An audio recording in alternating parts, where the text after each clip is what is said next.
आर्थिक सुधारों के प्रणेता डॉक्टर मनमोहन सिंह जी का जन्म 26 सितंबर 1932 को अविभाजित भारत के पंजाब प्रांत के एक गांव में हुआ था।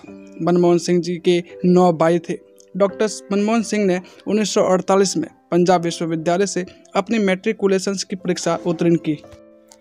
उन्होंने अपनी उच्च शिक्षा इंग्लैंड के कैम्ब्रिज विश्वविद्यालय से पूरी की। यहाँ से उन्होंने 1957 में अर्थशास्त्र में प्रथम श्रेणी से स्नातक की डिग्री हासिल की। इसके बाद 1962 में फोर्ट यूनिवर्सिटीज के नफील्ड कॉलेज से अर्थशास्त्र में डिफिल किया। एक साधारण और मध्यम वर्गीय परिवार में पैदा हुए मनमोहन सिंह जी अपनी सादगी, विनम्रता और ईमानदारी के लिए जाने जाते हैं। इनकी योग्यता की वजह से ही इन्हें 1971 में वाणिज्य मंत्रालय में आर्थिक सलाहकार नियुक्त किया गया। इसके तुरंत बाद 1972 में वित्त मंत्रालय के मुख्य आर्थिक सलाहकार बना दिया गया।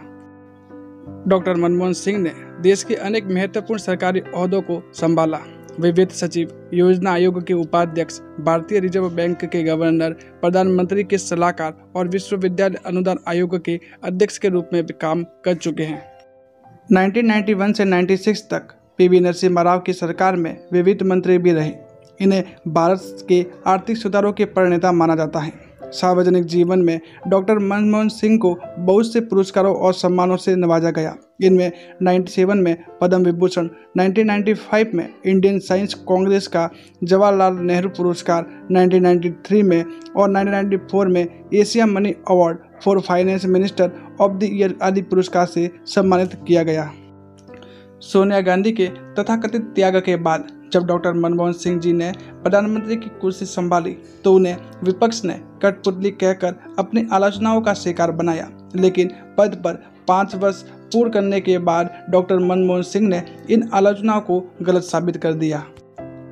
गठबंधन सरकार चलाना अपने आप में टेढ़ी खीर है। इस स्थिति उस समय अधिक विकट हो जाती है जब बहुमत जुटाने के लिए अन्य पार्टियों के अवांछित दबाव का सामना करना पड़ता है। इस लिहाजे से देखा जाए तो यह डॉक्टर मनमोहन सिंह जी की काबिलियत और दूरदर्शिता का ही नतीजा है कि सरकार ने 10 वर्ष सफलता से पूरे किए।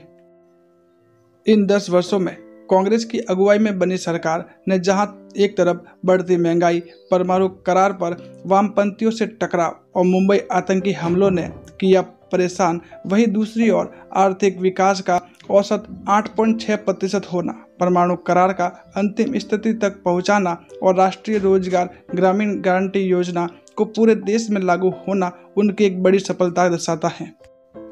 मनमोहन सरकार के पहले साल में जहां अर्थव्यवस्था सुदृढ़ हुई, वहीं भारत पाकिस्तान के बीच शांति की नई राहें खुली और पोटा को निरस्त कर दिया गया। झारखंड और गोवा में राज्य सरकारों को नियंत्रित करने का प्रयास में सरकार को जबरदस्त फजीयत का भी सामना करना पड़ा।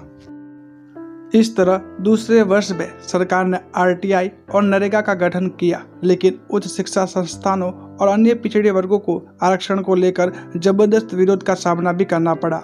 लाभ के पद के मुद्दे पर सोनिया गांधी को राष्ट्रीय सलाहकार समिति के अध्यक्ष के पद से इस्तीफा देना पड़ा, लेकिन वे रायबरेली से दोबारा चुनाव जीतकर लोकसभा में आई। मनमोहन सिंह जी की शादी 1958 में गुरशरण कौर से हुई। उनकी 3 बेटियां उपिंदर सिंह, दमन सिंह और अमृत सिंह हैं। उपिंदर सिंह दिल्ली विश्वविद्यालय में इतिहास के प्रोफेसर हैं। उन्होंने 6 किताबें लिखी और दमन सिंह भी लेखक हैं।